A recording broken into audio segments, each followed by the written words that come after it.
자식한테 무시당한 것 같아서 집에 돌아와 혼자 울어본 적 있으신가요?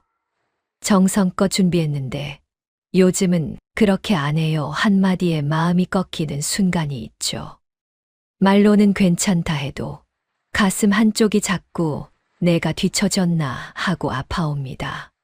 가족이 다녀가면 기쁘기보다 집안이 더 쓸쓸해지는 날도 있으셨을 거예요. 그때 감정대로 받아치면 앞으로 10년이 더 외로워질 수도 있습니다. 정말 괜찮으시겠어요? 반대로 딱 한 문장만 바꾸면 자식의 태도가 순간 멈칫하는 장면이 생깁니다. 그 문장은 사과를 강요하지 않는데도 상대가 스스로 돌아보게 만들어요. 어떻게 가능할까요? 왜 어떤 부모는 같은 상황에서도 더 무시당하지 않고 오히려 존중을 받게 될까요? 말을 길게 하지 않고도 선을 긋는 방법이 정말 있을까요? 상대가 버티거나 화를 내면 그 다음은 어떻게 해야 할까요? 안녕하세요. 저는 73세 오미경입니다. 예전엔 동네 반찬 가게에서 25년 일한 사람이고요. 지금은 광주 북구의 오래된 아파트에서 혼자 지냅니다. 남편은 몇 해 전에 먼저 떠났고요. 제겐 딸 42살과 사위 44살, 그리고 초등 2학년 손녀 하은이가 있습니다. 그날은 토요일 오후 딸내가 오랜만에 온다고 해서 저는 아침부터 부엌에서 움직였어요. 멸치볶음을 새로 했고요. 시금치 무침도 하고 딸이 좋아하던 동태찌개도 끓였습니다. 반찬통 6개를 정성껏 닦아서 담았어요. 이번엔 딸이 좋아하겠지 기대하면서요. 오후 3시쯤 딸네 가족이 왔어요. 현관문이 열리자마자 하은이가 할머니 하고 달려왔는데 기분이 좋았어요. 사위는 거실에 앉아서 핸드폰만 보고 딸은 부엌으로 왔어요. 제가 동태찌개 끓였어. 내가 좋아했잖아 했더니 딸이 반찬통을 보면서 말했어요. 엄마, 이것도 멸치볶음이야? 요즘은 다 간편식으로 사 먹어. 이렇게 기름 많이 쓰는 거 아무도 안 해. 가슴이 철렁 내려앉았어요. 그래도 내가 정성껏 만든 건데 하려다가 참았어요. 딸이 또 말했거든요. 엄마는 항상 감으로만 해서 짜거나 싱거워. 계량이란 걸 해봐. 저는 아무 말도 못했어요. 25년간 반찬 가게에서 손님들한테 사장님 손맛 최고예요. 들으며 일했던 제가요. 딸한테는 그게 감으로만 하는 거지 된 거예요. 식탁에 앉았는데 사위가 동태찌개를 먹다가 말했어요. 어머니, 이거 좀 매운데요? 딸이 거들었어요. 그치, 엄마는 우리 입맛은 안 맞춰줘. 자기 입맛대로만 해. 그 순간 저는 숟가락을 내려놓았어요. 목구멍으로 밥이 안 넘어가더라고요. 하은이가 할머니 왜 안 먹어? 물었는데 할머니 배불러 겨우 대답했어요. 딸내가 간 뒤에 혼자 설거지하면서 울었어요. 내가 뭘 잘못했지? 정성이 부족했나? 아니면 내가 정말 시대에 뒤처진 걸까? 그런 생각이 계속 맴돌았어요. 그날 밤 잠을 못 잤어요. 딸의 말들이 자꾸 떠올랐거든요. 요즘은 안 그래. 감으로만 해서 우리 입맛은 안 맞춰줘. 한마디 한마디가 제 가슴을 찔렀어요. 다음 날 아침 거울을 보는데 제 얼굴이 낯설었어요. 나는 왜 아무 말도 못했지? 왜 그렇게 작아졌지? 73년을 살아온 제가 딸 앞에서는 아무것도 아닌 사람이 된 것 같았어요. 오늘 끝까지 들으시면 자식이 무심하게 선을 넘을 때 싸움 없이 멈추게 만드는 한 문장을 상황별로 바로 꺼내 쓰실 수 있게 정리해 드릴게요. 저처럼 마음 다치지 않으시길 바라거든요. 그런데 그날 저는 반찬이 아니라 제 자존심이 접히는 소리를 들었습니다. 대체 어떤 말들이 저를 그렇게 무너뜨렸는지 다음 장면에서 그대로 들려드릴게요. 자식은 종종 조언이라 말하지만 부모 귀에는 평가로 들릴 때가 있습니다. 한 번은 참아도 두 번, 세 번 쌓이면 결국 부모는 눈치부터 보게 됩니다. 그 눈치가 길어지면 대화는 사라지고 가족인데도 혼자가 되어버립니다. 지금도 그러신가요? 제 친구 71세 남진수 형님은 은퇴 후 목공 취미로 작은 선반을 만들며 지내셨어요. 손재주가 좋으셔서 거실에 맞춤형 선반을 직접 만드셨는데 정말 정성스럽게 사포질하고 칠하셨대요. 어느 날 아들이 와서 선반을 보더니 웃으며 이랬대요. 아버지, 이거 촌스럽다. 요즘은 다 무광이야. 유광은 90년대 스타일이에요. 형님이 그래도 내가 만든 건데 하니까 아들이 더 말했대요. 그냥 버리고 인터넷으로 싼 거 사요. 시간 낭비잖아. 아버지 나이에 이런 거 하면 다칠 수도 있고. 형님은 그날 아무 말도 못 하셨대요. 가슴이 무너지는 느낌이었다고요. 그날 이후 형님은 목공을 멈췄고 아들이 오면 괜히 눈치부터 보게 됐습니다. 내가 뭘 하든 촌스럽게 보이나 봐. 시간 낭비로 보이나 봐. 그런 생각이 머릿속을 떠나지 않았대요. 여러분도 비슷한 경험 있으신가요? 지금 참는 습관을 그대로 두면 다음엔 더 큰 말이 나옵니다. 더 아픈 말이요. 그걸 감당하실 수 있을까요? 부모가 계속 낮아지면 자식은 이 정도 말은 괜찮다고 학습합니다. 결국 손해는 누구 몫일까요? 관계는 한 번 무너지면 다시 따뜻하게 데우는데 시간이 오래 걸립니다. 그 시간을 노년에 쓰고 싶으세요? 저는 그 시간이 아까웠어요. 남은 시간이 많지 않잖아요. 오늘은 딱 3가지 틀로 정리하겠습니다. 첫째, 선을 긋는 한 문장 구조. 둘째, 싸움을 막는 목소리와 멈춤의 사용법. 셋째, 흔들리지 않게 만드는 일관성 유지 요령. 그리고 덤으로 상황별로 바로 꺼내 쓰는 예문과 체크리스트도 드릴게요. 저처럼 순간에 말이 막히는 분들한테 도움 되실 거예요. 같은 말이라도 왜 어떤 문장은 상대를 자극하고 어떤 문장은 상대를 멈추게 할까요? 자식이 예민하다며 되레 몰아붙이면 그때도 이 방식이 통할까요? 그날 이후로 저는 계속 생각했어요. 내가 왜 아무 말도 못했지? 내가 왜 그렇게 작아졌지? 밤마다 그 장면이 떠올랐어요. 딸의 말투, 사위의 표정, 제가 숟가락을 내려놓던 순간. 일주일 뒤 복지관에서 친구를 만났어요. 그 친구한테 털어놨더니 이렇게 말하더라고요. 미경아, 너 그거 알아? 우리가 참으면 참을수록 애들은 더 함부로 대해. 그게 버릇이 되는 거야. 근데 어떻게 해? 싸우고 싶진 않잖아. 가족인데.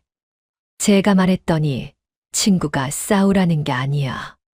선을 긋는 거지. 차분하게, 근데 분명하게 했어요. 그게 어떻게 하는 건데? 물었더니 친구가 공책을 꺼내서 보여줬어요. 거기에 짧은 문장들이 적혀 있었어요. 그 말은 나를 불편하게 해. 지금 그 말투는 존중이 아니구나. 그렇게 말하면 나는 상처받아. 이게 뭐야? 물었더니 내가 배운 거야. 한 문장으로 선을 긋는 방법. 길게 설명하지 않고 화내지도 않고 그냥 한 문장만 하는 거야. 그러면 상대가 멈칫하더라. 친구가 말했어요. 이제 본격적으로 제 집에서 벌어진 그날의 장면을 짧게 꺼내보겠습니다. 그리고 제가 무너지지 않기 위해 무엇을 새로 배우게 되었는지 다음에서 이어갈게요. 첫 번째 핵심은 이겁니다. 선을 긋는 말은 길어질수록 약해진다는 것. 긴 말은 설명처럼 보여도 상대 귀에는 설교로 들리기 쉽습니다. 그러면 문이 닫히죠. 저는 이렇게 비유하고 싶어요. 문을 닫는 힘이 아니라 멈추게 하는 표지판을 세우는 겁니다. 표지판은 길게 쓰지 않잖아요? 짧고 분명해야 멈칫합니다. 여러분도 그렇게 느끼시나요? 딸이 제 냉장고를 열고 엄마, 이 반찬 또 했어. 요즘은 다 밀키트야 라고 말하는 순간 손녀가 제 거실에서 태블릿을 보다가 할머니 화면 끊겨. 이 집 진짜 느려 라며 짜증을 내는 순간 그때 저는 마음속에서 내가 얼마나 애썼는데 라는 말이 올라왔습니다. 여러분도 그 말이 목까지 차오르시죠? 근데 그 말을 하는 순간 대화는 싸움이 되더라고요. 오해 하나. 짧게 말하면 진다고 생각합니다. 아닙니다. 짧게 말하는 건 포기가 아니라 기준 제시예요. 나는 이런 말을 받아들이지 않아라는 선을 긋는 거예요.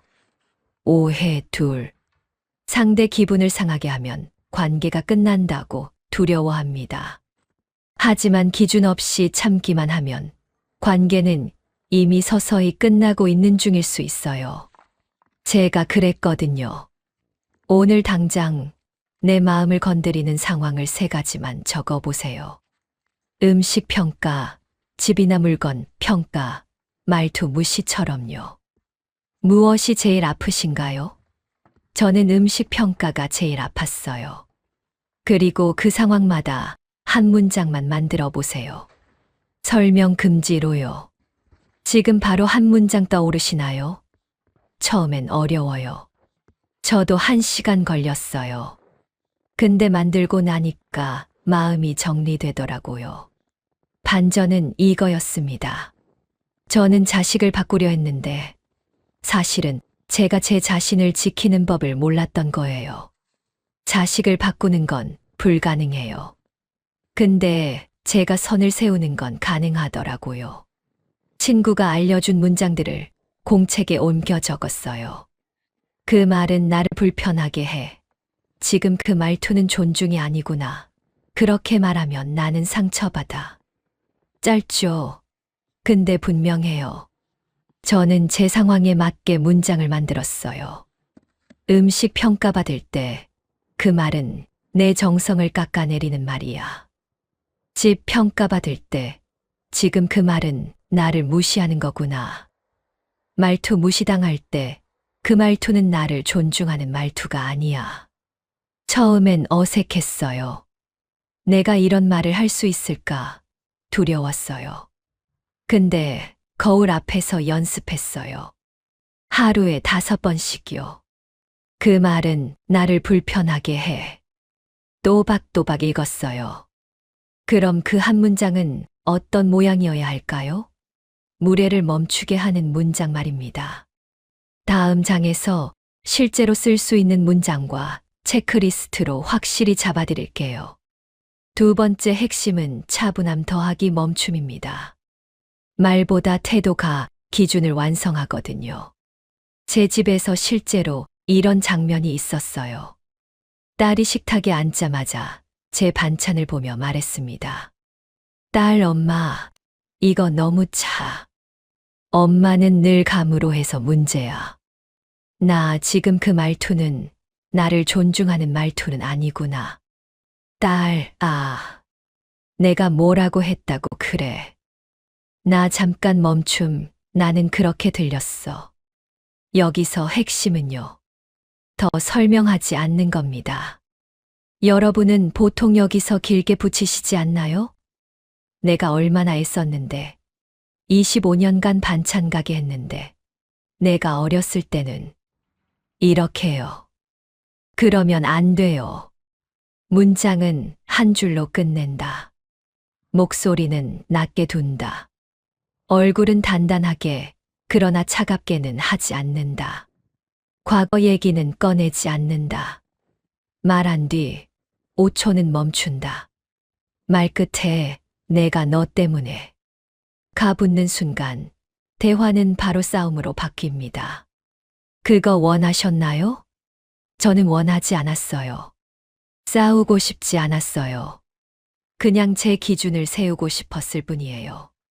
상대가 변명할 때 바로 반박하면 감정 대결이 되어버립니다. 그럼 다시 원점입니다. 저는 이걸 배우는데 시간이 걸렸어요. 계속 반박하고 싶었거든요. 딸이 내가 뭐라고 했다고 그래라고 했을 때요. 저는 목구멍까지 말이 올라왔어요. 내가 내 반찬을 짜다고 했잖아. 감으로만 한다고 했잖아. 이렇게요. 근데 참았어요. 5초를요. 그 5초가 마법이었어요. 딸이 제 얼굴을 봤거든요. 제가 말을 안 하니까요. 그리고 딸의 표정이 조금 바뀌었어요. 아, 그렇게 들렸구나. 목소리가 낮아졌어요. 체크리스트를 다시 말씀드릴게요. 문장은 한 줄로 끝낸다. 2번 말하지 않는다는 뜻이에요. 목소리는 낮게 둔다. 화난 목소리가 아니라 단호한 목소리요. 얼굴은 단단하게 그러나 차갑게는 하지 않는다. 화난 얼굴도 아니고 울상도 아니에요. 과거 얘기는 꺼내지 않는다. 내가 어렸을 때는 내가 너 키우느라 이런 말 절대 금지. 말한 뒤 5초는 멈춘다. 이게 제일 어려워요. 침묵이 불편하거든요. 근데 그 침묵이 상대를 생각하게 만들어요. 연습했어요. 거울 앞에서요. 그 말은 나를 불편하게 해. 말하고 5초 멈춤. 처음엔 3초도 못 버텼어요. 뭔가 더 말하고 싶었거든요.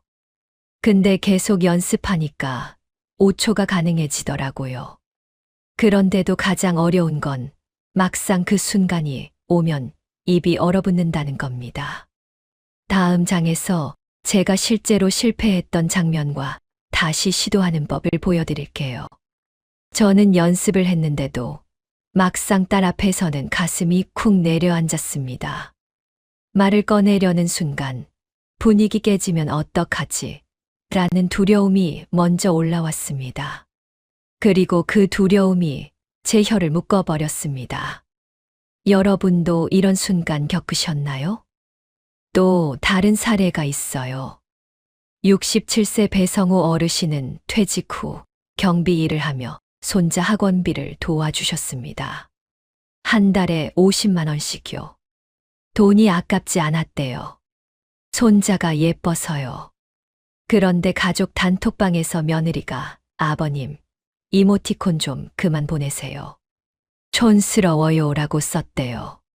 성우 어르신은 화가 났지만 장문을 보내려다 멈추고 한 문장만 남겼습니다. 그분이 쓴 문장은 이거였어요. 그 말은 나를 부끄럽게 만드는 말이구나. 그리고 더는 안 썼습니다. 며느리가 10분 뒤 죄송합니다라고 먼저 적었다고 해요. 왜 그랬을까요? 여러분이라면 어떤 한 문장을 쓰시겠어요? 세 번째 핵심은 일관성입니다. 한 번으로 끝나는 마법이 아니라 기준을 반복해서 학습시키는 과정이에요. 어떤 날은 참았다가 어떤 날은 폭발하면 상대는 이렇게 생각합니다. 오늘은 기분 나쁜 날이네라고요.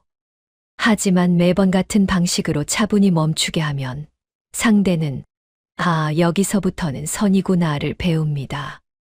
저도 처음엔 일관성이 없었어요. 어떤 날은 참다가 어떤 날은 폭발했거든요. 자식 앞에서 내 말이 자꾸 작아지나요? 상처를 받아도 괜찮다고만 넘기나요? 집이나 음식이 평가받는 느낌이 자주 드나요? 대화가 끝나면 왜 내가 죄인이 된 것 같나요? 가족이 다녀가면 기쁨보다 허무가 더 큰가요? 저는 5개 다 해당됐어요. 특히 마지막 거요. 가족이 다녀가면 기쁘기보다 허무했어요. 내가 뭘 잘못했지? 계속 반성하게 되더라고요. 근데 잘못한 게 없었어요. 제가 잘못한 게 아니었어요. 첫 번째 시도는 실패했어요. 딸이 또 말했거든요. 엄마, 이 집은 왜 이렇게 어두워? 조명 좀 바꿔. 너무 우울해. 저는 입을 열려다가 멈췄어요. 말이 안 나왔어요. 연습했던 문장이 떠오르지 않았어요. 그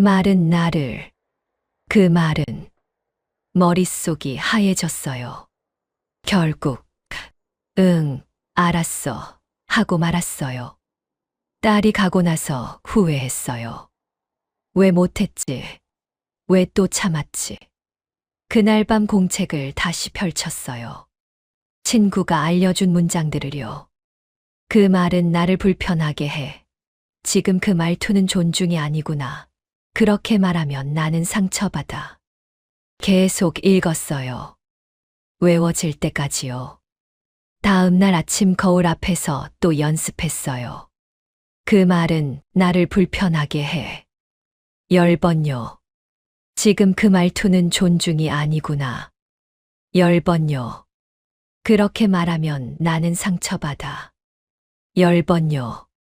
입에 붙을 때까지요. 일주일 뒤 딸이 또 왔어요.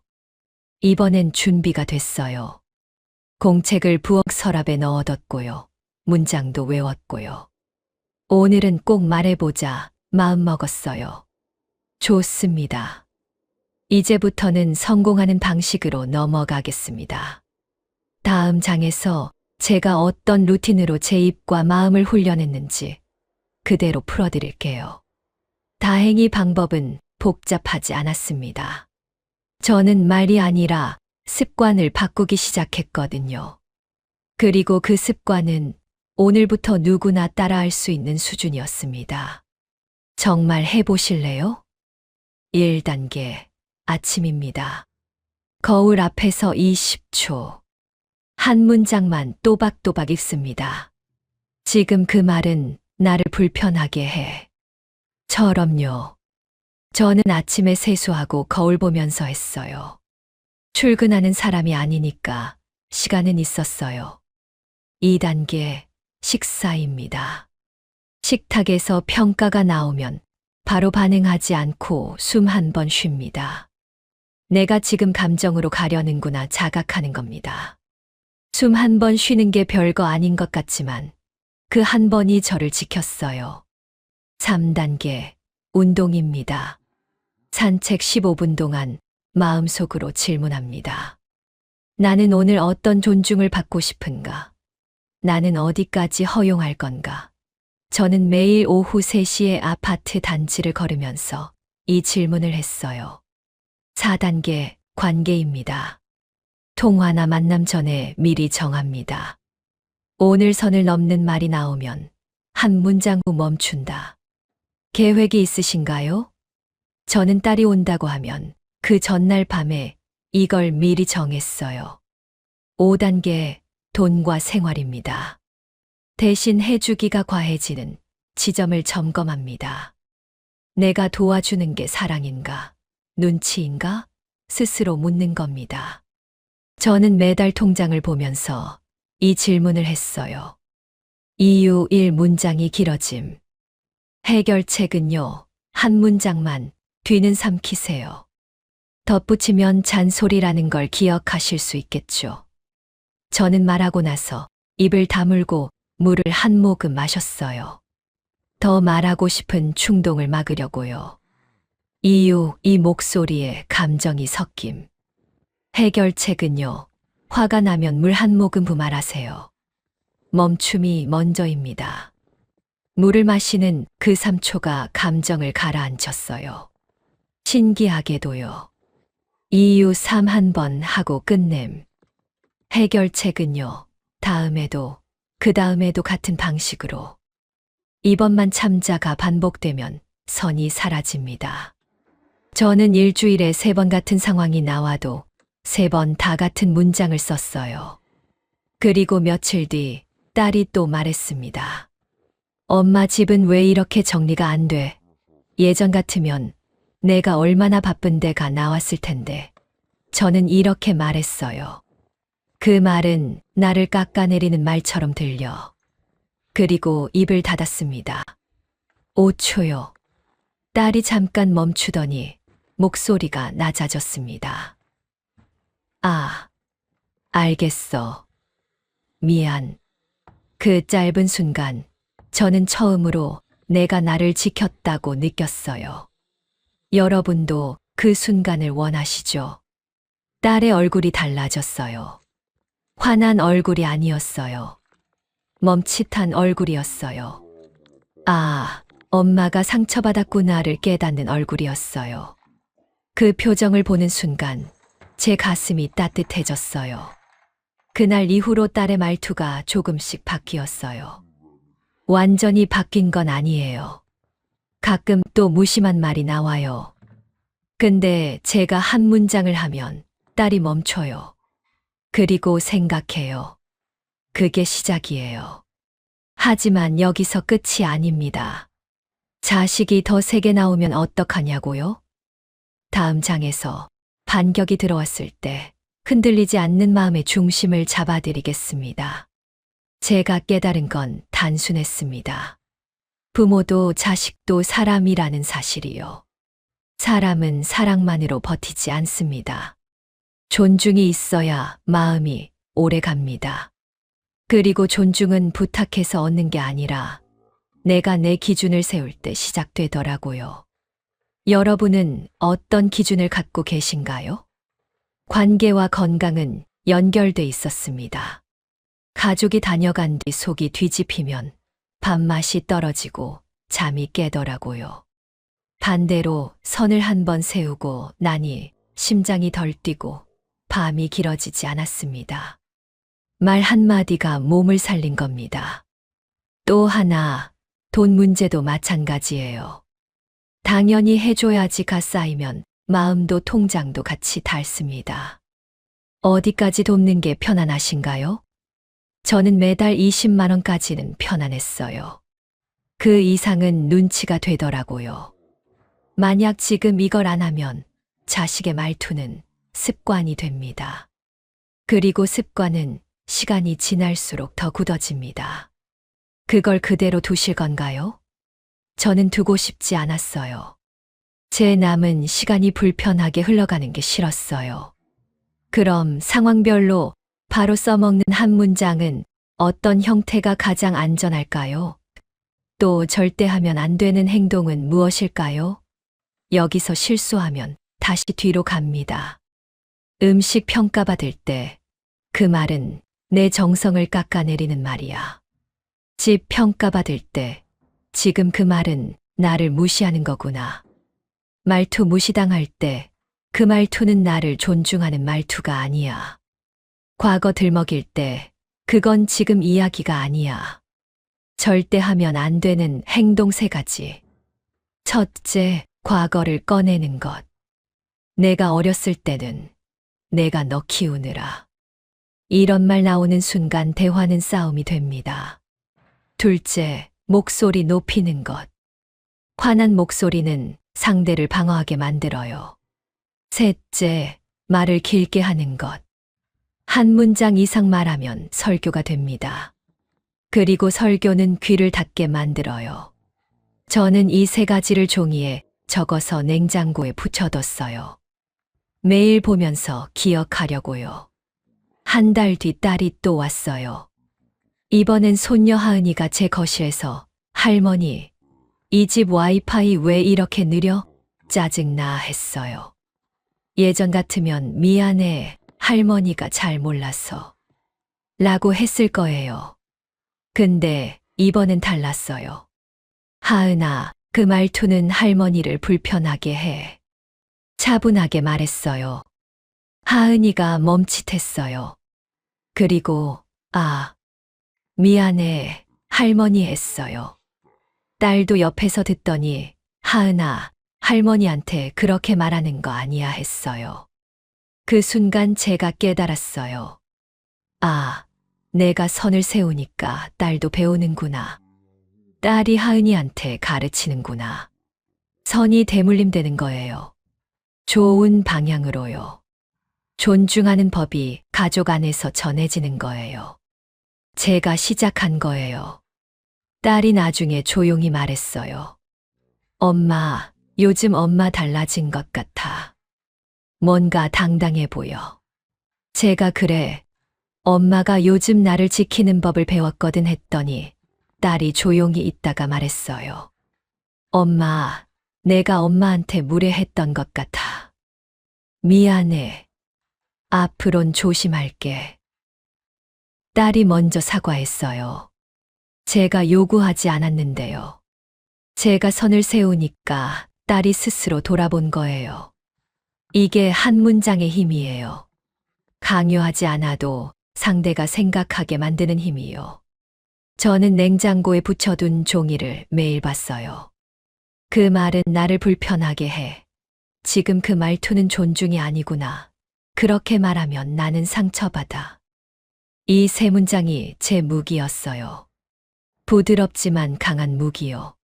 친구한테 전화했어요. 진수 형님, 효과 있어요. 딸이 달라졌어요. 친구가 웃으면서, 그치?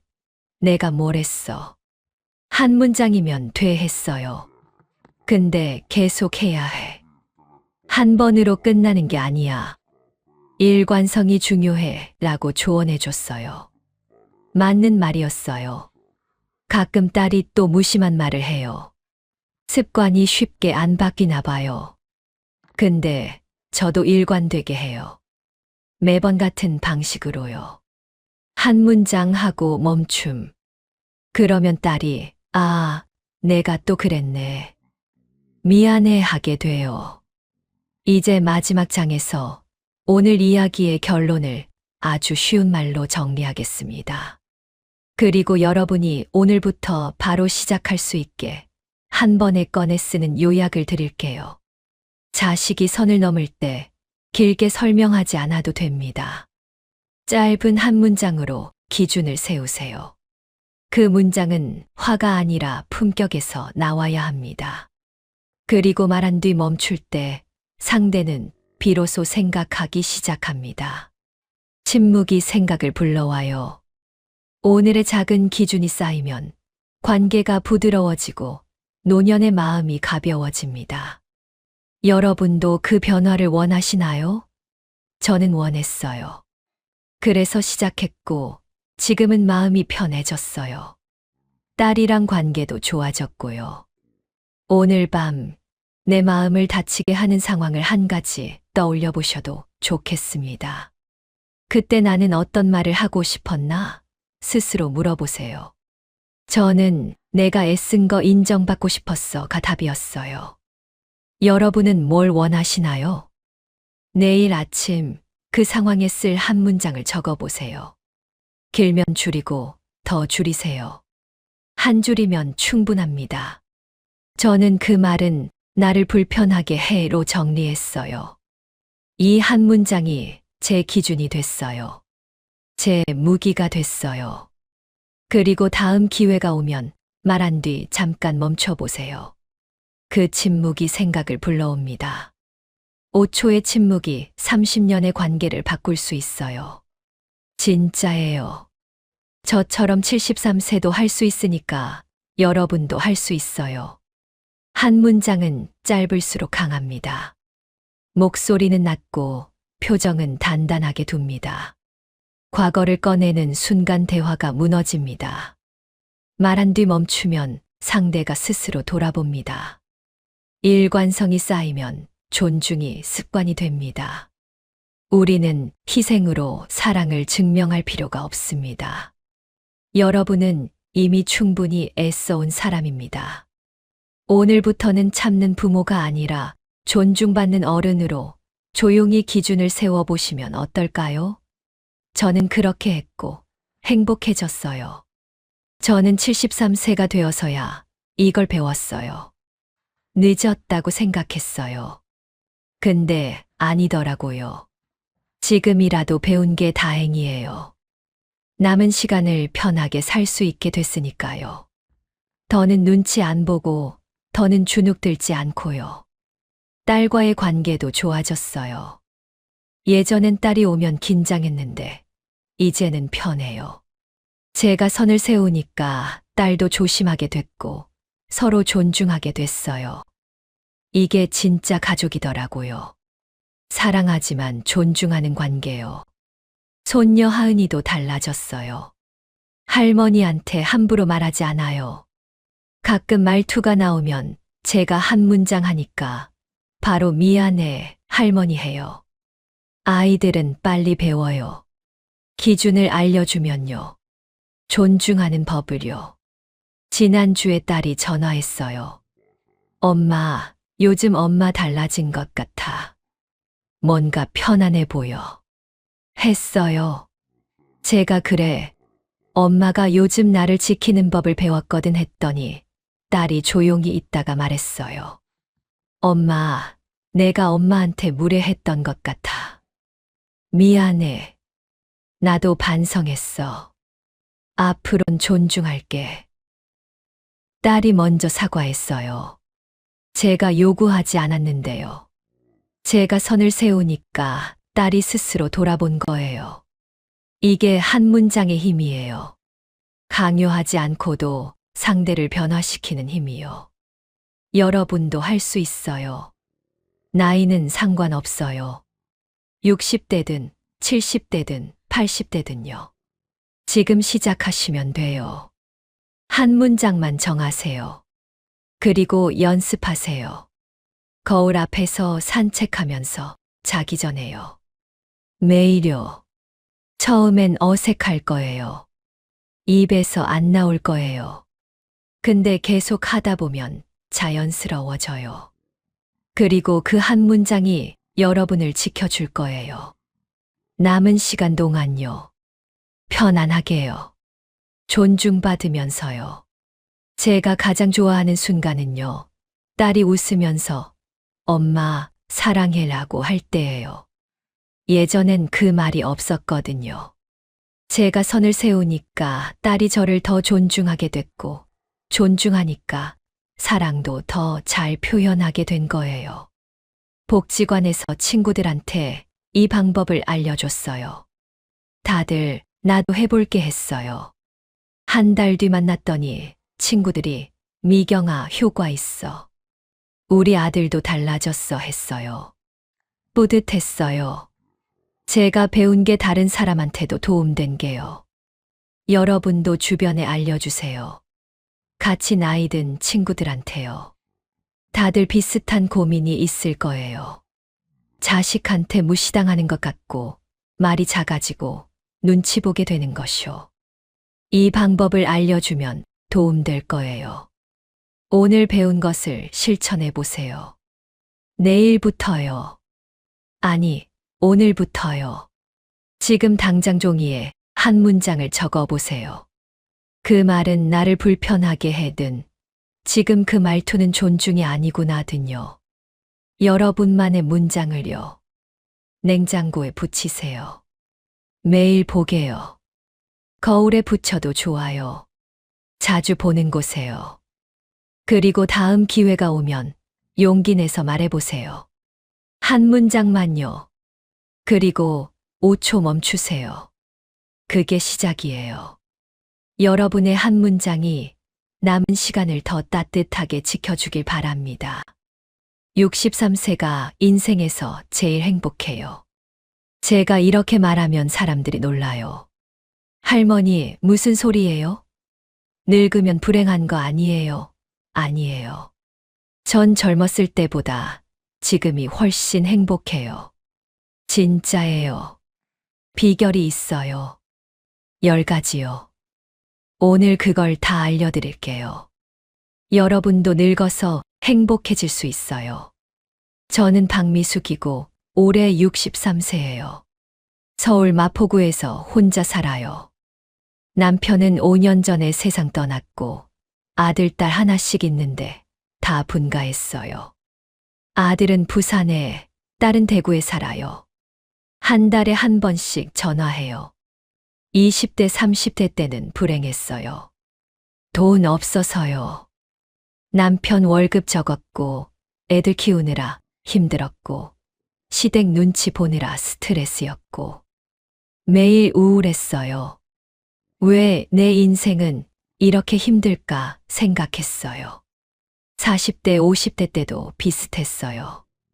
애들 교육비 때문에 돈 걱정하고 남편이랑 자주 싸우고 친구들이랑 비교하면서 열등감 느끼고 행복한 날이 별로 없었어요. 언제쯤 행복해질까 기다렸어요. 근데 60세 넘으니까 달라지기 시작했어요. 뭔가 편안해지는 거예요. 마음이 가벼워지는 거예요. 이게 뭐지? 신기했어요. 나이 들수록 불행해진다고 생각했는데 반대더라고요. 63세가 된 지금요. 인생에서 제일 행복해요. 진심이에요. 젊었을 때보다 훨씬요. 돈은 별로 없어요. 건강도 완벽하진 않아요. 자식들도 멀리 살아요. 혼자예요. 근데 행복해요. 어떻게 그럴 수 있어요? 사람들이 물어봐요. 비결이 있어요. 제가 실천하는 10가지가 있어요. 이걸 하니까 행복해진 거예요. 나이 들면서 깨달은 거예요. 젊었을 땐 몰랐어요. 친구들한테 얘기했어요. 나 요즘 너무 행복해 했더니 미수가 무슨 좋은 일 있어? 물었어요. 아니, 특별한 건 없어. 근데 마음이 편해. 행복해 했어요. 나도 그 비결 알려줘. 친구들이 졸랐어요. 그래서 10가지를 말해줬어요. 친구들이 실천했어요. 그랬더니 친구들도 진짜 행복해지네 하더라고요. 효과가 있는 거예요. 그래서 오늘 여러분한테도 알려드리려고요. 늙어서 최고로 행복해지는 방법 10가지요. 제가 직접 경험한 거예요. 효과 검증된 거예요. 따라하시면 여러분도 행복해질 거예요. 첫 번째 방법이 뭔지 아세요? 이게 제일 중요해요. 근데 제일 어려운 것이기도 해요. 바로 기대치 낮추기예요. 사람들한테, 상황에, 인생에 기대를 낮추는 거예요. 젊었을 때는 기대가 높았어요. 남편이 나한테 이렇게 해줘야지. 자식들이 이렇게 커야지. 친구들이 나한테 이렇게 대해줘야지. 기대가 많았어요. 그래서 실망도 많았어요. 남편이 기대만큼 안 하면 화났어요. 왜 안 해줘? 다른 남편들은 다 하던데 서운했어요. 자식들도 마찬가지였어요. 기대에 못 미치면 속상했어요. 내가 이렇게 키웠는데 섭섭했어요. 친구들한테도 기대했어요. 내 생일엔 연락해야지. 내가 힘들 때 위로해줘야지.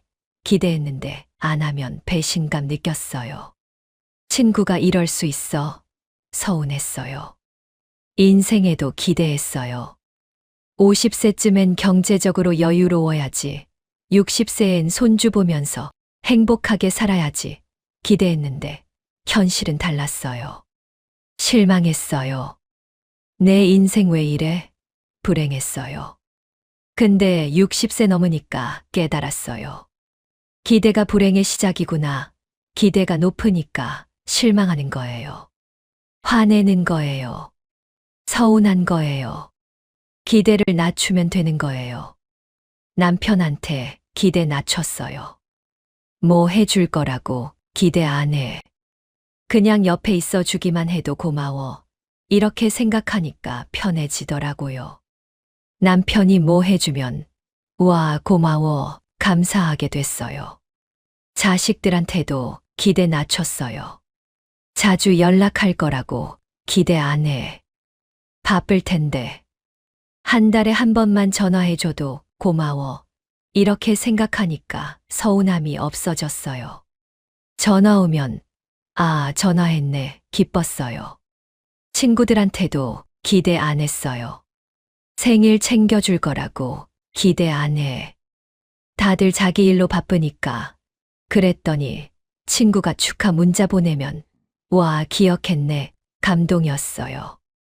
인생에도 기대 낮췄어요. 경제적으로 여유로워질 거라고 기대 안 해.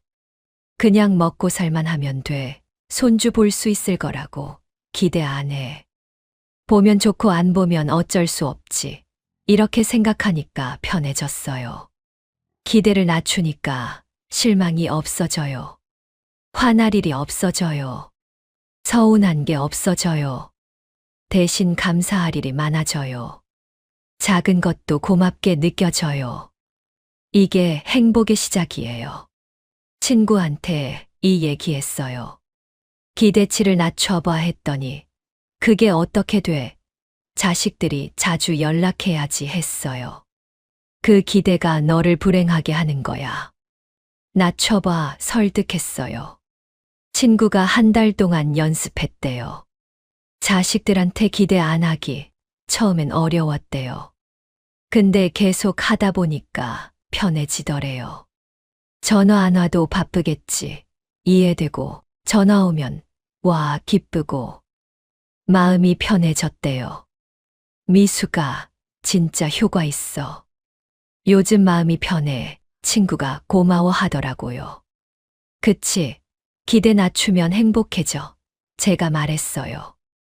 이게 첫 번째 비결이에요. 두 번째 방법은요. 작은 것에 감사하기예요. 정말 작은 것들이요. 젊었을 때는 큰 것만 쫓았어요. 돈 많이 벌기, 좋은 집 사기, 자식 명문대 보내기. 큰 목표만 있었어요. 그래서 작은 것들을 못 봤어요. 아침에 따뜻한 햇살, 맛있는 밥, 편한 잠자리. 당연하게 생각했어요. 감사할 줄 몰랐어요. 항상 부족하다고 느꼈어요. 이것밖에 없어? 불만이었어요. 근데 60세 넘으니까 보이기 시작했어요. 작은 것들이요. 아침에 눈 떴을 때 오늘도 살아있네. 감사해. 이런 생각이 드는 거예요. 젊었을 땐 안 그랬는데요. 밥 먹을 때도 이 밥이 맛있네.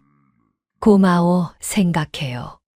잠 잘 때도 편한 잠자리가 있어서 좋아. 감사해요. 정말 작은 것들인데 이게 행복을 주더라고요. 날씨 좋은 날 햇살이 따뜻해. 고마워 생각해요. 비 오는 날도 비 소리가 좋네 이렇게요. 친구한테 문자 오면 날 생각해줘서 고마워 감사해요. 길에서 누가 웃으면 기분 좋아지네. 고마워 이래요. 매일 감사할 게 생겨요. 정말 많아요. 아침에 일어나서부터 밤에 잠들 때까지요. 작은 것들이지만 쌓이면 큰 행복이 돼요. 하루가 감사함으로 가득 차요. 이게 행복이에요. 노트에 적어요. 매일 밤에요. 오늘 감사한 것 3가지. 처음엔 잘 안 떠올랐어요. 근데 하다 보니까 늘어나더라고요. 지금은 10개도 넘겠어요. 감사할 게 정말 많아요. 어제 쓴 거 보여드릴게요. 1점 아침에 몸이 안 아파서 감사 2점 딸한테 전화 와서 감사 3점 점심 맛있게 먹어서 감사 4점 날씨 좋아서 산책할 수 있어서 감사 5점 이웃 할머니가 인사해줘서 감사 이런 식이에요. 이렇게 쓰다 보면요. 하루가 감사함으로 가득했다는 걸 알게 돼요. 오늘도 좋은 날이었네 생각하게 돼요. 행복해져요. 내일도 기대돼요. 내일은 또 뭘 감사할까? 설레요. 친구한테 추천했어요. 너도 감사 노트 써봐 했더니 뭘 그런 걸 써? 했어요. 해봐. 효과 있어 설득했어요. 친구가 일주일 동안 써봤대요. 미수가 신기해. 내 하루가 이렇게 좋았구나 깨달았대요. 맨날 불평만 했는데 감사할 게 정말 많더라. 그동안 못 봤던 거야. 친구가 말했어요. 그치, 보이기 시작하면 계속 보여. 제가 말했어요. 이게 두 번째 비결이에요. 세 번째 방법은요. 비교하지 않기예요. 남이랑요. 젊었을 때는 맨날 비교했어요. 친구들이랑요. 걔는 집이 크네. 걔 남편은 돈 많이 버네. 걔 자식들은 명문대 갔네. 비교하면서 열등감 느꼈어요. 남편이랑 다른 남편들 비교했어요. 왜 우리 남편은 저렇게 못해? 불만이었어요. 자식들도 다른 집 자식들이랑 비교했어요. 왜 우리 애들은 성적이 낮아? 속상했어요. 내 인생이랑 다른 사람 인생 비교했어요. 왜 나만 이렇게 힘들어? 왜 나만 불행해? 비교하면서 우울했어요. 비교가 불행을 만드는 거예요. 근데 그땐 몰랐어요. 60세 넘으니까 깨달았어요. 비교가 독이구나. 남이랑 비교하니까 내가 초라해 보이는 거예요. 불행해 보이는 거예요. 비교를 안 하면 되는 거예요. 나는 나대로 살면 되는 거예요. 저 친구는 돈 많아. 근데 나는 나야. 나한테는 건강이 있어. 이렇게 생각하니까 편해지더라고요. 저 집은 자식들이 잘났어. 근데 내 자식들도 나름대로 잘하고 있어. 만족하게 됐어요. 비교를 멈추니까 내가 보이기 시작했어요. 내가 가진 것들이요. 건강, 집, 연금, 친구들, 취미. 많더라고요. 비교할 때는 안 보였는데 비교를 멈추니까 보이는 거예요. 나도 복받았구나. 감사하게 됐어요. 다른 사람 부러워하지 않게 됐어요. 내 인생에 만족하게 됐어요. 이게 행복이에요. 비교하지 않는 거요. SNS도 끊었어요. 페이스북, 인스타그램요. 거기 보면 남들이 행복해 보이잖아요. 여행 가고, 맛있는 거 먹고, 손주들이랑 행복해 보이고. 보면 비교하게 되더라고요. 나는 왜 안 그래? 이렇게요. 그래서 아예 안 봐요. 비교할 일이 없어요. 내 인생만 봐요. 내가 뭘 가졌는지, 뭘 할 수 있는지만 봐요. 그럼 만족스러워요. 충분해요. 행복해요. 네 번째 방법은요. 과거 후회 버리기예요. 젊었을 때는 과거를 후회했어요. 그때 이렇게 할 걸, 저때 저렇게 할 걸 맨날 후회했어요. 과거에 집착했어요. 20대 때 더 공부할 걸, 30대 때 돈 더 모을 걸, 40대 때 남편이랑 잘 지낼 걸, 후회투성이었어요. 과거를 바꿀 수 없는데 맨날 후회했어요.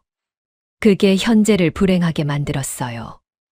60세 넘으니까 깨달았어요. 과거는 바꿀 수 없어. 후회해봤자 소용없어. 그냥 놔두는 거예요. 받아들이는 거예요. 그때는 그게 최선이었어. 그걸로 됐어. 인정하는 거예요. 과거를 버리니까 가벼워졌어요. 그때 그랬으니까 지금 내가 있는 거야. 괜찮아. 이렇게 생각하니까 편해졌어요. 후회가 사라졌어요. 과거가 나를 괴롭히지 않게 됐어요. 대신 현재에 집중하게 됐어요. 지금 내가 뭘 할 수 있지? 오늘 뭐 하면 좋을까? 현재를 사는 거예요. 과거 후회하느라 시간 낭비 안 하는 거예요. 이게 행복해요. 다섯 번째 방법은요. 건강에 집중하기예요. 젊었을 때는 건강을 당연하게 생각했어요. 안 아프니까요. 막 살았어요. 밤샘 일하고 술 마시고 스트레스 받고 몸을 혹사했어요. 60세 넘으니까 건강이 안 좋아지기 시작했어요. 무릎 아프고 허리 아프고 소화 안 되고. 아, 건강이 중요하구나 뒤늦게 깨달았어요. 건강이 행복의 기본이더라고요. 지금은 건강에 집중해요. 매일 산책해요. 30분씩요. 무릎 아프지만 걸어요. 걸어야 더 안 아프더라고요. 운동해요.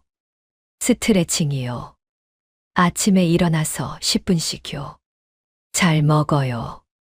채소, 과일, 단백질. 골고루요. 인스턴트 안 먹어요. 집에서 해 먹어요. 건강하게요. 술 안 마셔요. 담배도 원래 안 피웠고요. 물 많이 마셔요. 하루 8잔요. 잘 자요. 밤 10시에 자서 아침 6시에 일어나요. 8시간이요. 충분히 자니까 컨디션이 좋아요. 스트레스 받지 않으려고 노력해요. 화내지 않고, 걱정하지 않고, 편안하게 살려고요. 건강검진도 빠짐없이 받아요. 2년에 한 번요. 조기 발견이 중요하니까요. 약도 잘 챙겨 먹어요. 혈압약, 관절약이요. 의사 말씀 잘 들어요. 건강에 집중하니까 몸이 좋아졌어요. 예전보다요. 무릎도 덜 아프고 소화도 잘 되고 기분도 좋아졌어요. 건강하니까 할 수 있는 게 많아요. 산책도 가고 친구도 만나고 행복해요. 6번째 방법은요. 관계 정리하기예요. 젊었을 때는 관계를 많이 유지하려고 했어요. 친구들, 친척들, 이웃들 다 잘 지내려고 했어요. 근데 힘들었어요. 에너지가 많이 들었어요. 어떤 친구는 맨날 불평만 해요. 만날 때마다 우울해지는 거예요. 어떤 친척은 자랑만 해요. 듣기 싫은데 들어줘야 하는 거예요. 어떤 이웃은 험담을 좋아해요. 불편한데 어쩔 수 없이 듣는 거예요. 60세 넘으니까 깨달았어요. 모든 관계를 지킬 필요 없구나. 나한테 좋은 관계만 유지하면 되는 거예요. 나를 불편하게 하는 관계는 정리하면 되는 거예요. 불평만 하는 친구한테 연락 끊었어요. 만나면 피곤하니까요. 자랑만 하는 친척도 거리 두었어요. 듣기 싫으니까요. 험담 좋아하는 이웃도 피했어요. 불편하니까요. 대신 좋은 관계에 집중했어요. 긍정적인 친구들이요. 만나면 웃게 되는 사람들이요. 편한 사람들이요.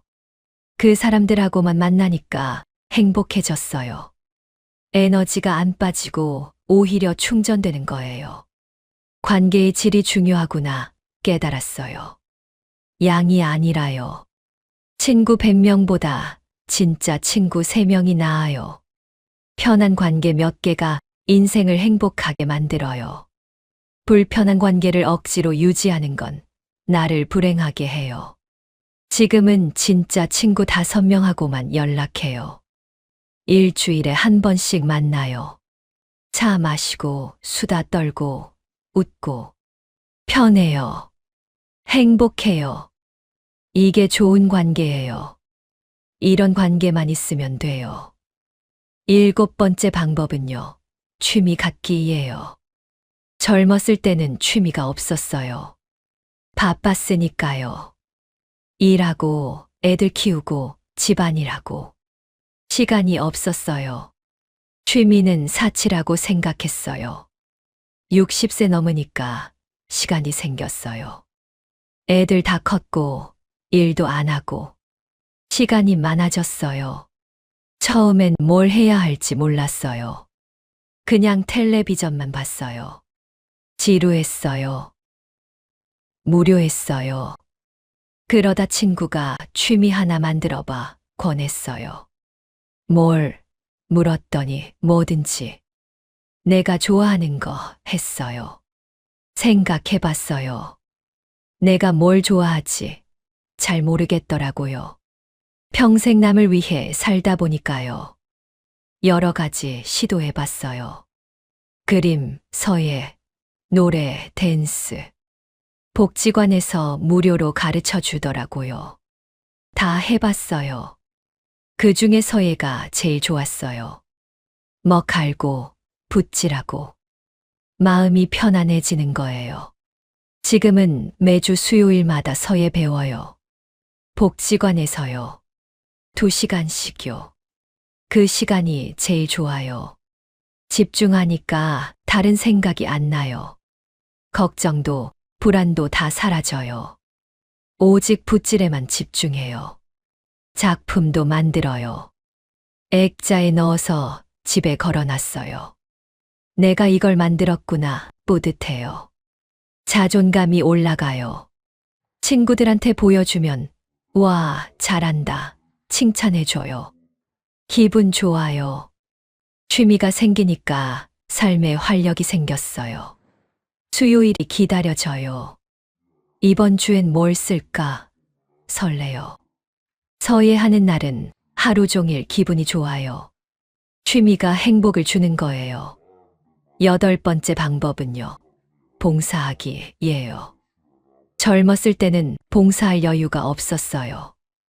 내 일도 바빴으니까요. 봉사는 나중에 하는 거라고 생각했어요. 여유 생길 때요. 60세 넘으니까 여유가 생겼어요.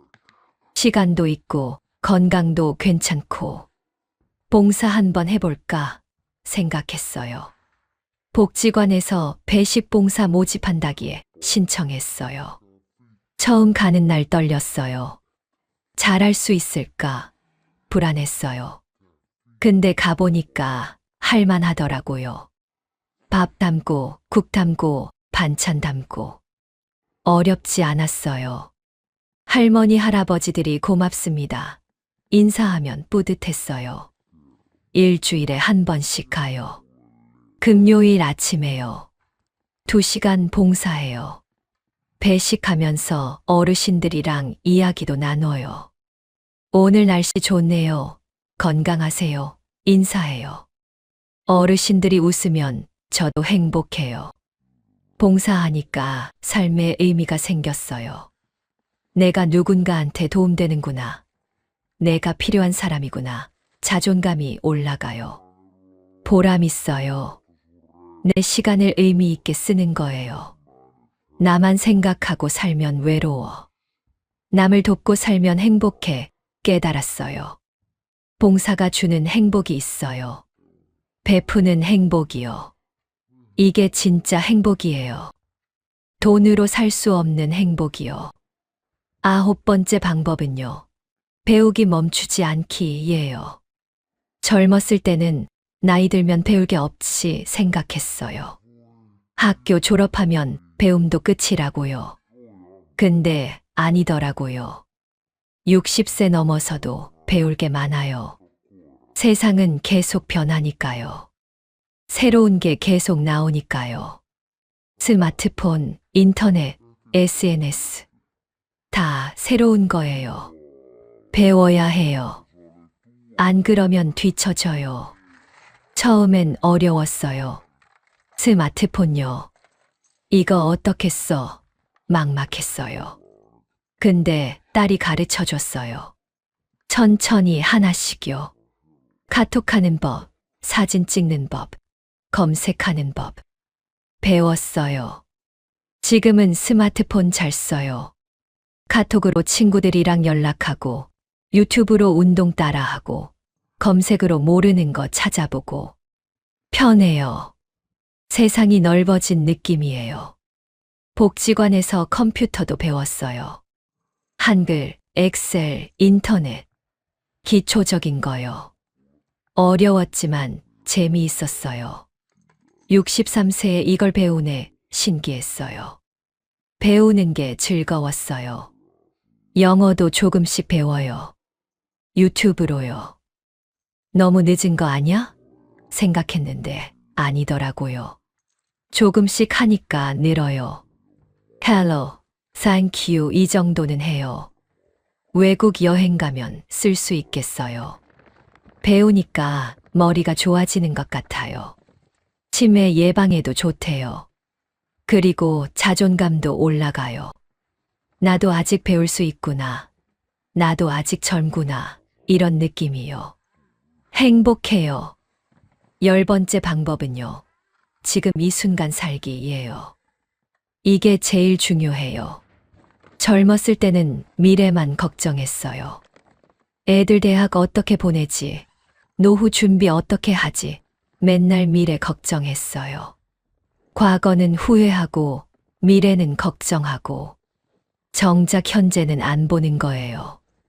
오늘을 안 사는 거예요. 그래서 불행했어요. 항상 불안했어요. 현재를 즐기지 못했어요. 60세 넘으니까 깨달았어요. 미래를 알 수 없어. 내일 뭐가 일어날지 몰라. 그럼 지금을 사는 게 맞는 거예요. 오늘을 즐기는 게 맞는 거예요. 이 순간을 행복하게 보내는 게 맞는 거예요. 아침에 일어나면 오늘 하루를 어떻게 보낼까 생각해요. 미래 걱정 안 해요. 과거 후회 안 해요. 오늘만 생각해요. 오늘 뭐 하면 좋을까? 뭘 먹을까? 누굴 만날까? 오늘에 집중해요. 산책할 때도 그래요. 걸으면서 주변을 봐요. 나무, 하늘, 구름, 사람들. 다 보여요. 예전엔 걱정하느라 못 봤는데, 이제는 보여요. 저 나무 예쁘네, 하늘이 파래, 감탄해요. 밥 먹을 때도 집중해요. 맛을 느껴요. 밥의 식감, 국의 온도, 김치의 맛. 다 느껴요. 예전엔 그냥 먹었는데, 이제는 음미해요. 이 밥이 맛있네, 행복해요. 친구 만날 때도 집중해요. 친구 얘기를 들어요. 진심으로요. 다른 생각 안 해요. 오직 친구한테만 집중해요. 친구가 넌 내 얘기를 잘 들어줘. 고마워해요. 관계가 좋아져요. 지금 이 순간을 사니까 행복이 커져요. 과거 후회하고 미래 걱정하느라 놓쳤던 행복들이요. 다 보이기 시작해요. 지금이 행복하구나 깨닫게 돼요. 이 10가지를 실천하니까요. 63세가 인생에서 제일 행복해진 거예요. 진심이에요. 20대, 30대 때보다, 40대, 50대 때보다 지금이 훨씬 행복해요. 나이가 행복을 주는 게 아니라 방법이 행복을 주는 거예요. 친구들도 바뀌었어요. 제가 알려준 10가지를 실천했거든요. 처음엔 반신반의했어요. 그게 될까 의심했어요. 근데 하나씩 해보더니 진짜 행복해지네 하더라고요. 한 친구는 기대치를 낮췄대요. 아들한테요. 그랬더니 서운함이 사라졌대요. 전화 안 와도 괜찮고 오면 기쁘고 마음이 편해졌어. 좋아하더라고요. 다른 친구는 작은 것에 감사하기 시작했대요.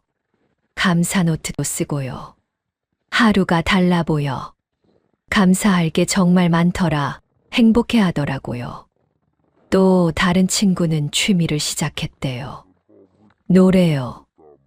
복지관 합창단에 들어갔대요. 일주일에 2번 연습하는데 그 시간이 제일 좋아. 스트레스가 다 풀려 했어요. 친구들이 하나둘 행복해지는 걸 보니까 뿌듯했어요. 내가 도움됐구나. 보람 있었어요. 그래서 더 많은 사람들한테 알려주고 싶어요. 이 10가지를요. 며칠 전에 복지관에서 강연했어요. 늙어서 행복해지는 방법이라는 주제로요. 60대, 70대 할머니, 할아버지들 50명 정도 왔어요. 다들 관심 있어 하더라고요. 10가지를 하나하나 설명했어요. 제 경험담도 얘기했어요. 어떻게 불행했다가 행복해졌는지요. 다들 고개 끄덕이면서 들었어요. 공감하는 것 같았어요. 강연 끝나고 한 할머니가 오셨어요. 선생님, 고맙습니다. 저도 이제 행복해질 수 있을 것 같아요. 손 잡으시더라고요. 눈물 나더라고요. 제 얘기가 도움된 게요. 다른 할아버지도 저도 해볼게요. 특히 기대치 낮추기요. 자식들한테 기대가 많았는데 이제 낮춰야겠어요. 하시더라고요. 그러세요. 편해지실 거예요. 제가 말했어요. 집에 오는 길에 행복했어요. 내가 누군가한테 도움됐구나. 내 경험이 의미 있구나. 보람 있었어요. 이렇게 나누는 것도 행복이더라고요. 지금 이 영상을 보시는 여러분한테도 말씀드리고 싶어요. 늙는 게 불행이 아니에요. 오히려 기회예요. 행복해질 기회요. 이 10가지만 실천하면 여러분도 행복해질 수 있어요. 첫째, 기대치 낮추세요.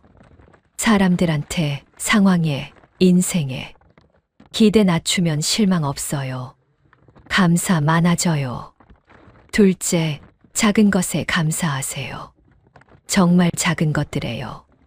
햇살, 밥, 잠자리. 다 감사할 거예요. 감사 노트 쓰세요. 셋째, 비교하지 마세요. 남이랑요. 비교가 불행을 만들어요. 나는 나대로 살면 돼요. 만족하세요. 넷째, 과거 후회 버리세요. 바꿀 수 없어요. 받아들이세요.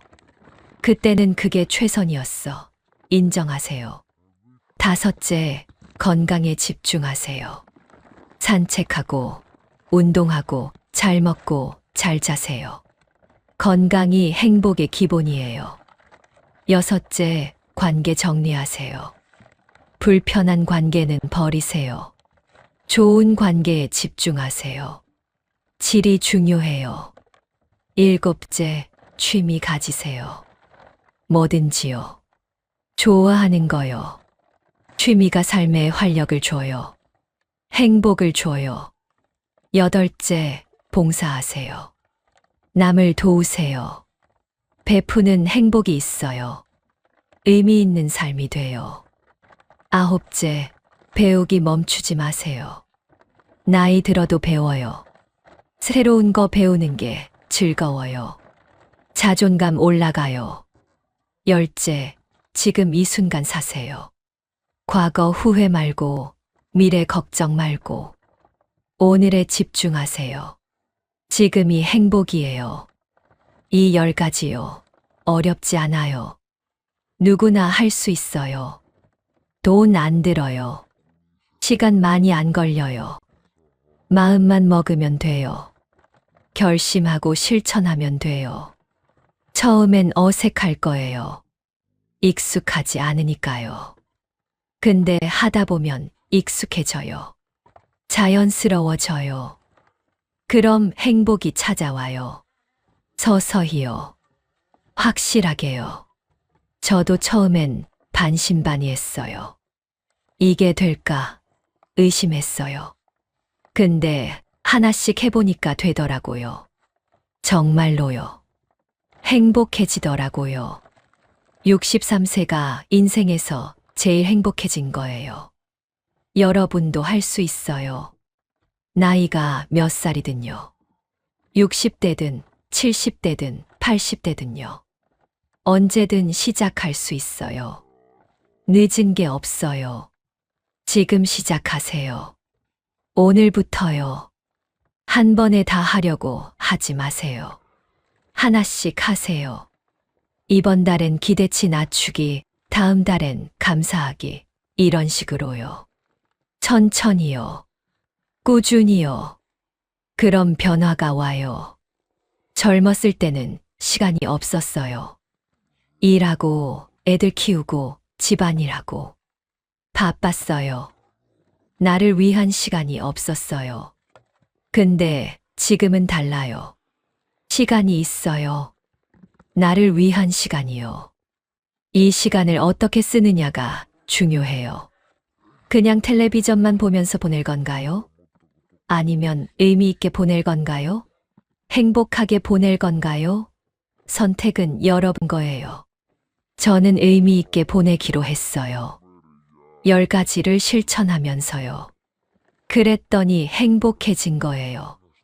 63세가 인생에서 제일 행복해진 거예요. 여러분도 할 수 있어요. 선택하면 돼요. 나는 행복하게 늙을 거야. 결심하세요. 그리고 10가지를 실천하세요. 하나씩요. 천천히요. 꾸준히요. 3개월만 하면 변화가 와요. 6개월 하면 확실해져요. 1년 하면 완전히 달라져요. 저도 1년 전만 해도 달랐어요. 불행했어요. 외로웠어요. 내 인생 뭐지? 허무했어요. 근데 10가지를 실천하기 시작했어요. 서서히 변했어요. 지금은 행복해요. 만족해요. 감사해요. 여러분도 변할 수 있어요. 나이가 몇 살이든요. 상황이 어떻든요. 마음 먹기 나름이에요. 결심하고 실천하면 돼요. 10가지를요. 다시 한번 정리할게요. 늙어서 최고로 행복해지는 방법 10가지예요. 첫째, 기대치 낮추기. 사람들한테, 상황에, 인생에. 기대 낮추면 실망 없고 감사 많아져요. 둘째, 작은 것에 감사하기. 햇살, 밥, 잠자리. 정말 작은 것들에 감사 노트 쓰세요. 셋째, 비교하지 않기. 남이랑 비교가 불행 만들어요. 나는 나대로 충분해요. 넷째, 과거 후회 버리기. 바꿀 수 없어요. 받아들이고 놔두세요. 현재에 집중하세요. 다섯째, 건강에 집중하기. 산책, 운동, 잘 먹기, 잘 자기, 검진. 건강이 행복의 기본이에요. 여섯째, 관계 정리하기. 불편한 관계는 버리고 좋은 관계에 집중하세요. 질이 중요해요. 일곱째, 취미 갖기. 뭐든지 좋아하는 거요. 취미가 삶의 활력과 행복을 줘요. 여덟째, 봉사하기. 남을 도우세요. 베푸는 행복이 진짜 행복이에요. 의미 있는 삶이 돼요. 아홉째, 배우기 멈추지 않기. 나이 들어도 계속 배우세요. 새로운 거 배우면 자존감 올라가요. 열째, 지금 이 순간 살기. 과거 후회 말고 미래 걱정 말고 오늘에 집중하세요. 지금이 선물이에요. 이 10가지예요. 간단하죠? 누구나 할 수 있어요. 돈 안 들어요. 시간 많이 안 걸려요. 마음만 먹으면 돼요. 지금 시작하세요. 오늘부터요. 한 달 후에 여러분이 어떻게 변해 있을지 기대되네요. 더 행복해져 있을 거예요. 더 편안해져 있을 거예요. 더 만족스러워져 있을 거예요. 제가 그랬듯이요. 늙는 게 두렵지 않아요. 오히려 기대돼요. 70세, 80세가 어떨지요. 더 지혜로워질 거예요. 더 평온해질 거예요.